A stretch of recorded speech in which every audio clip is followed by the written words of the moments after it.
Merhaba, dzisiaj kolejny filmik ze wschodu Turcji. Zbliżają się święta Bożego Narodzenia, dlatego też ja chciałam Wam troszeczkę dzisiaj poopowiadać, jak spędzam moje święta tutaj na wschodzie Turcji.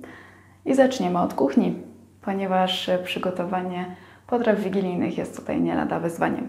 Wiąże się to z tym, że większość produktów spożywczych niezbędnych do tego zadania jest tutaj w Turcji po prostu niedostępna.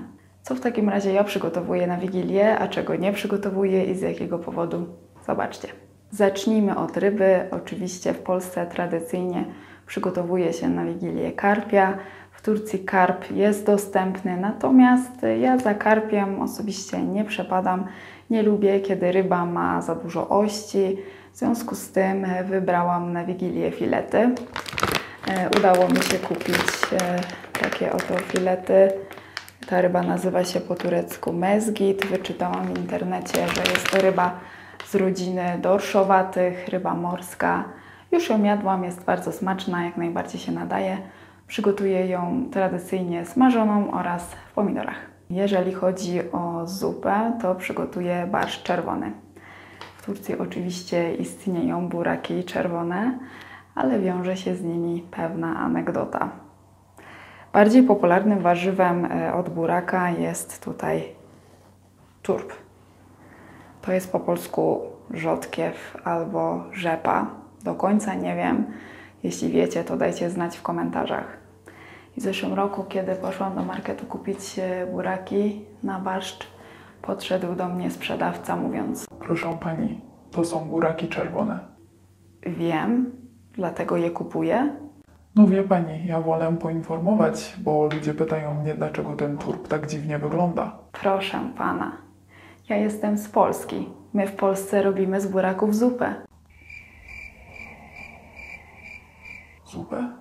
Jeżeli Wigilia, no to pierogi. I tutaj zaczynają się schody.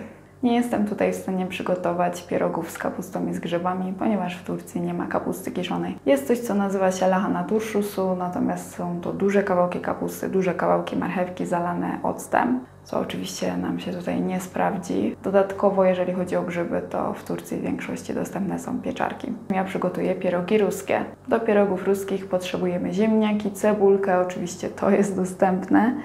A jeżeli chodzi o ser, to ja wybrałam taki ser.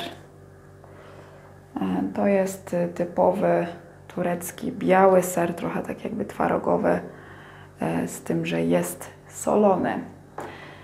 I o ile to nam się sprawdzi do pierogów ruskich, to już do sernika nie. Bardzo ciężko jest mi znaleźć jakiś ser, który nadawałby się do sernika. Wiem, że Turczynki robią sernik na takim serku kremowym. Można to zrobić, natomiast ja wiem, jak taki sernik smakuje. Zupełnie nie przypomina naszego polskiego sernika, w związku z tym ja nie będę się na to porywać. Przygotuję za to piernik z powidłami. Jeżeli chodzi o piernik, to mamy dwie kwestie. Pierwsza z nich to przyprawy. Piernik nie jest znanym ciastem w Turcji, nikt go tutaj nie piecze, w związku z tym też w marketach nie ma gotowych mieszanek przypraw do piernika. Można oczywiście sobie wszystkie te przyprawy kupić osobno i je wymieszać. Natomiast ja jestem na to zbyt leniwa, w związku z tym przywiozłam sobie gotową mieszankę z Polski. A powidło? Porozmawiajmy o tureckich dżemikach. Turecki dżem to nie jest to, co my znamy z Polski jako dżem.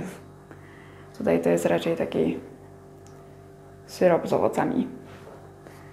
Nie da się tego posmarować na kanapeczkę. To znaczy da się, ale później to wszystko pięknie nam spłynie po łokciach. A to, co przypomina bardziej konsystencją nasze polskie dżemy, to w Turcji marmolada. Najbardziej popularna to marmolada z dzikiej róży, ale no nam potrzebna jest marmolada ze śliwek i taka też istnieje. Natomiast jest ona troszeczkę mniej popularna, dlatego też w tym roku byłam zmuszona zakupić ją z internetu. No ale będzie piernik.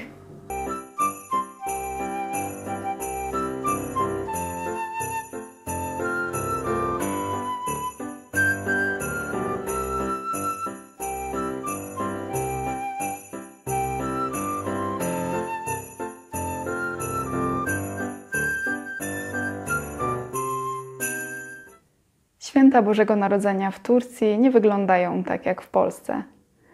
Główną tego przyczyną jest religia. Turcja to kraj muzułmański i w związku z tym takie święta, jakie my znamy, tutaj nie mają racji bytu. Turcy kompletnie nie wiążą tych świąt z religią. Jest to dla nich jedynie tradycja, która przyszła tutaj z zachodu. Święta Bożego Narodzenia to po turecku Noel. I Turcy tak trochę myślą, że Noel i Yılbaşı, czyli Sylwester, to to samo.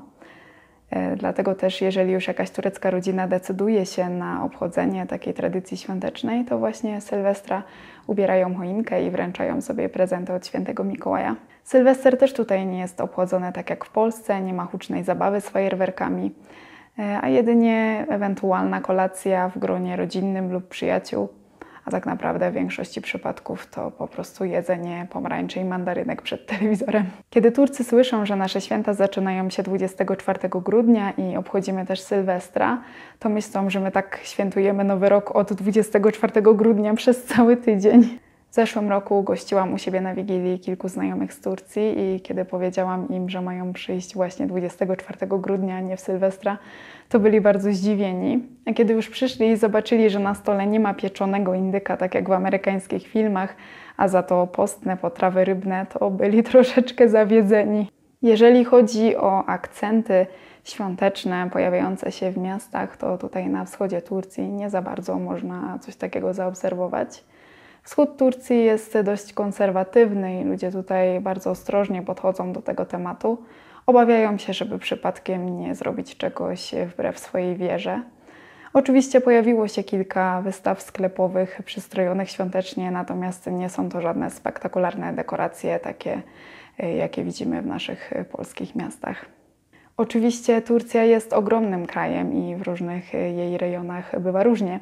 Gdybym miała teraz powiedzieć o dużych miastach takich jak Stambuł czy Ankara, a już w ogóle o miastach turystycznych, to jest zupełnie inna historia. Tam w okresie okołoświątecznym organizowane są jarmarki, na których można zakupić choinkę, dekoracje świąteczne, potrawy wigilijne z różnych krajów. W noc wigilijną w aktywnych kościołach katolickich odbywa się pasterka, a w Sylwestra organizowane są różne eventy, koncerty i bale sylwestrowe.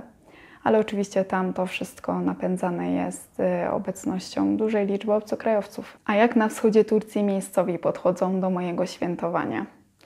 Miejscowi wiedzą, że jestem obcokrajowcem, wiedzą, że jestem innego wyznania, widzą, że mam zapalone lampki choinkowe w oknie. Natomiast tak jak ja szanuję ich wiarę, tak i oni szanują moją i absolutnie w tym temacie tutaj nie spotkały mnie żadne nieprzyjemności. Spędzanie świąt poza granicami Polski nigdy nie jest łatwe. Oczywiście powiecie mi teraz, że przecież mogłam polecieć do Polski na święta i nie musiałam ich spędzać tutaj. Nie jest to do końca takie proste.